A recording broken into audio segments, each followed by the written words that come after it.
You may be wanting to get into sync licensing because you heard you can make passive income from your music.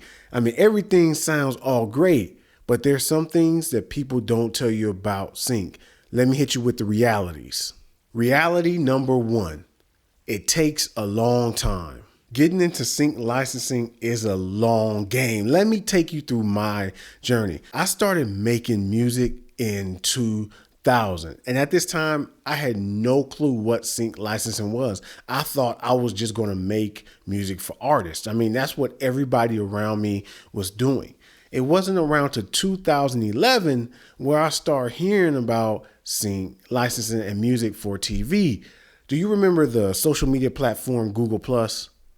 Yeah, it's long gone, but that came out in 2011. And there I had joined a forum that was dedicated to this stuff. And I met a guy named Greg on there, and he kind of took me under his wing. He helped me. He mentored me. He showed me how to make my beats better, how to arrange them for television. That's when I started getting more serious about sync licensing. But that's a long gap. Remember, I started in 2000 and didn't get started seriously into 2011. Right? So then a couple of years later, 2011, 2012, and 13, I actually was starting to submit my music. See, that whole time I was building my catalog, when I listen back to my old music, I know I wasn't ready for sync licensing. And that may be where you at right now. If you're especially a beginner, you might not have the chops or know how to arrange your music in the correct way for sync licensing. So just that part alone takes a long time. And then once I got music into a library around 2012, 2013, I didn't see my first placement until 2016. So that's another 3 years. So think about it. I've been making already music for 16 years and I just got one placement. It can take a shorter time for you to do it. I mean, there's a lot of knowledge out there about sync licensing, but still, even just to get into a library and hear something back, that may take 6 months to a year.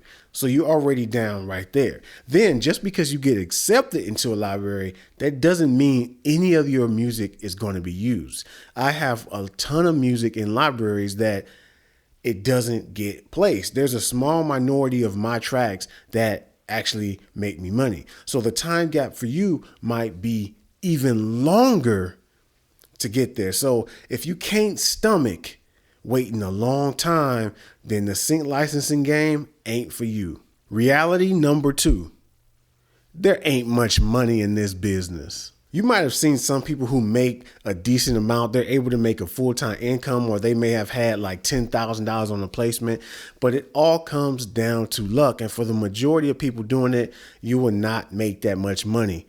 In 2016, when I got my first placement, I actually went back and looked at my taxes of how much I made, and I made a whopping $68. Wow. And that was for the whole year. Yes, $68. Now that may pay a phone bill, right? But now my money has increased, so I'm getting anywhere between $500 to $1,000 every other month, which is not big, but it ain't that great either. I've always worked a full-time job while doing sync licensing, and this to me is a great option because it gives me the freedom. My job is my investor, right? I save up, and then I invest in my gear and my business. And then I'm able to do this music stuff on the side. And hopefully one day I can make it a full-time income working on my creative side. But that's another reality. You're not going to make much money if you make any money at all. And for the most part, you will be doing a lot of free work. See, when you submit your music to libraries, they don't pay you up front. Now, some people may be able to negotiate a fee up front so you can get paid. And there also is only a couple of libraries who actually do pay you up front, like Epidemic Sound, which you've probably heard people talk about sponsorships and things. Well, when you submit music to them, they pay you up front. But the caveat with Epidemic Sound is you can't be a part of a PRO or performance right organization because they say on their website it makes it easier if you're not part of a pro. I don't know.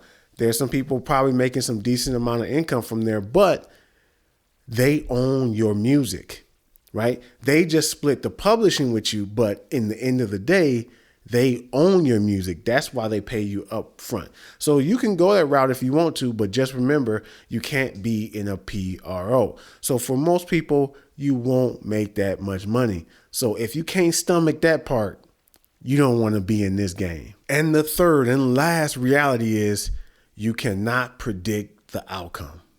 Yes, for the most part, this all comes down to luck. Unless you build yourself up like Hans Zimmer, which that's a whole different level of scoring music where he's getting hired directly to tweak music, make it sound like this. He's working directly with the people who's seeing the vision of the entire movie he's doing. So that's a completely different beast. But for most people like you and me, you're going to be submitting your music to libraries and getting briefs and trying to match what they want. And the thing is, you can't predict what they want, even if they tell you what they want. Let me explain.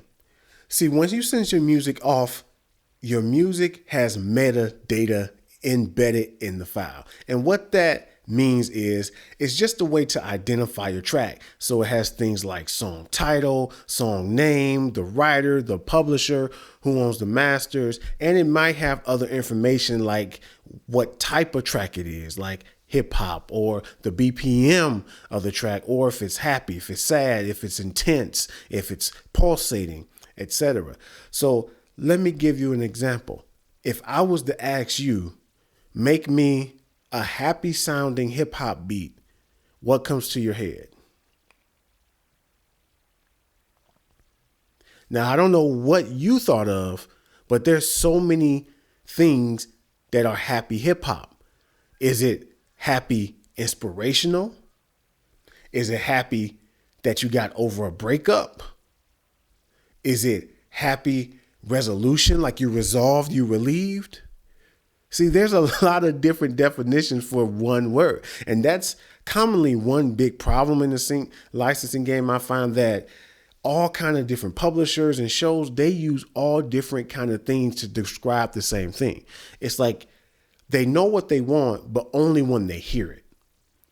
Right. And that's a tough thing to do when you're trying to make music and they say make it happy, but you don't know what kind of happy. Right. It could be like whistling a tune happy. It could be happy without drums, etc. So it's very hard to predict how your music get placed. Like some of the biggest placements I have is on this show called Catfish that airs on MTV. I work with two different libraries and both of these libraries submit to Catfish. But for some reason, one of them has a ton of placements and the other one doesn't.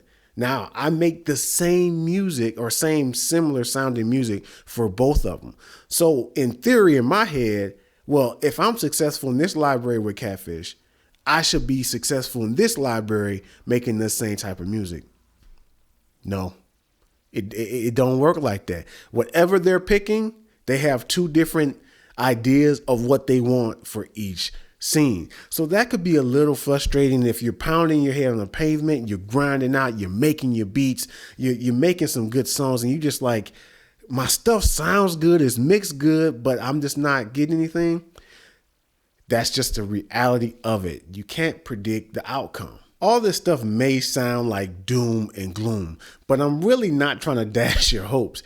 Because if you want to get into the game, you got to get into the game. Even knowing all this stuff, I still like making music. I mean, I just love making music, and being able to earn some money off of it is great. And sometimes hearing my stuff in TV shows, it does feel good knowing that I help aid to move the scene along for this show. So don't let these things hold you back.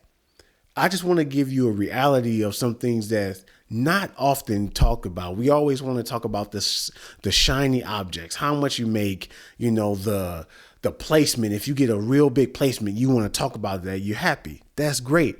But there are some realities that probably will outweigh any positive things you do. So if you enjoyed this and you still want to make beats for sync licensing, check out one of these videos.